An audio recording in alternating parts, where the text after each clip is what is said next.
Hashtag Pascords. Paring Don here. Pasko sa Pinas. Yan Constantino. Yan Constantino. Okay, yan ang tuturo ko ngayon. Umpisahan na natin. Malapit na malapit na magpasko. Ilang araw na lang. So, madali lang to.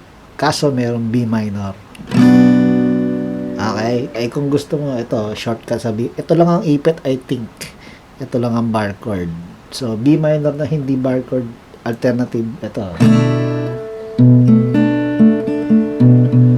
X, 6 string X, 2, second fret, ang 5th string. So, 0, 4th string yun. And then, 2, 3, third fret daw ang second string. And then, 0. Okay, X, 2, 0, 2, 3, 0. Yan ang ating alternative sa B minor. Okay? Parang ano lang yan, parang D, F sharp. Dito sa kantang ito, may D, F sharp din.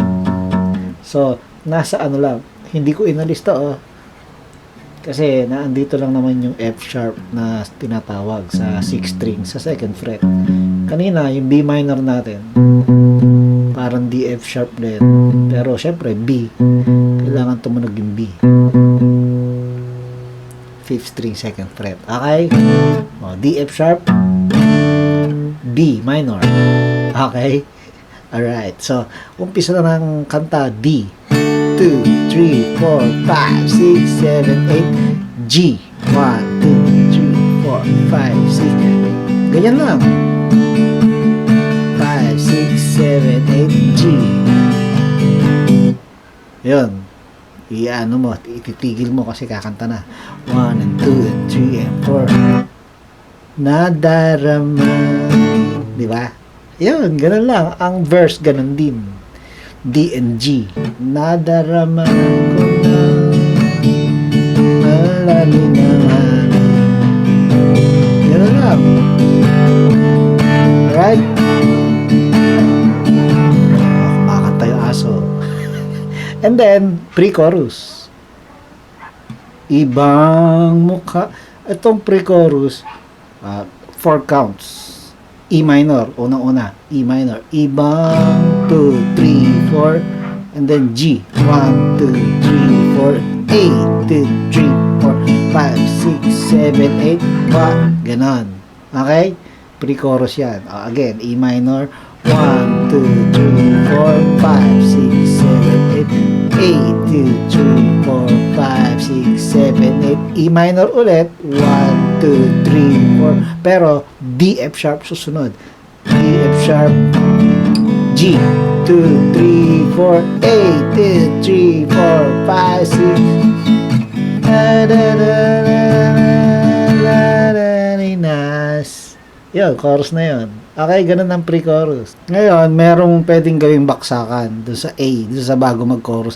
Kumbaga, di ba? Himig ng Pasko, E minor, D, F sharp, 2, 3, 4, G, 1, 2, 3, 4, A. Ganon, parang ganon. A, jeng, jeng, jeng, jeng, jeng, jeng. Gets mo? Again, E minor, D, F sharp, G,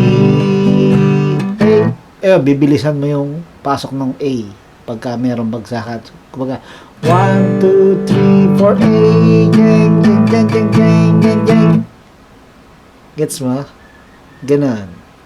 Kung ayaw mo, dire-diretso lang yung bilang na A minor, D, F sharp, G, A.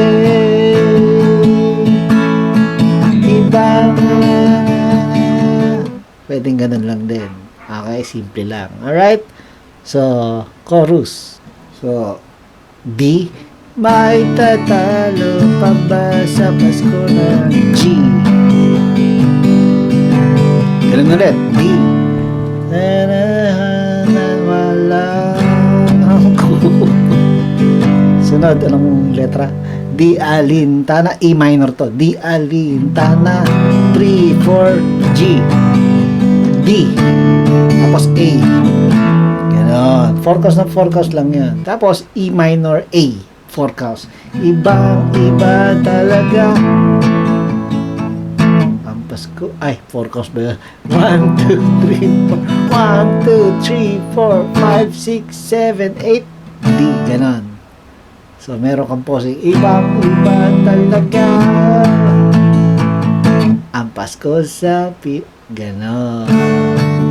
Ito, D and G ulit. Okay? Alright? Yun lang.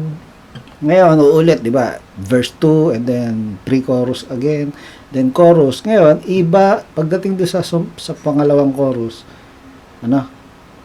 E minor. Iba talaga ang Pasko sa Pinas. Gagawin mong B minor, hindi D. Okay? Ang Pasko sa Pinas, kasi bridge yan. Okay? So, paano ang bilangan? Ano, ang chord niya, B minor, 1, 2, 3, 4, A, 2, 3, 4, G, 2, 3, 4, 5, 6, 7, 8. Uulitin niya na, uulitin.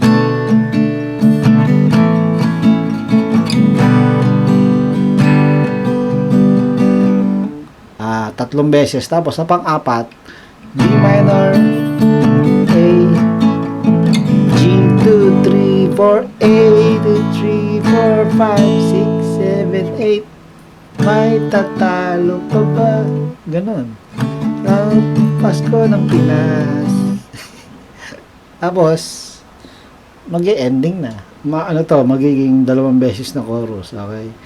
Ibang-iba talaga ang Pasko sa may tatalo pa ba sa Pasko ng Pinas. Oh yeah! Alright? And then, ending ko lang sa may tatalo pa ba ang Pasko sa Pinas. Gaganunin mo lang. Diba? Caroling na. Madali lang gawin, diba? Practice nyo na. Merry Christmas.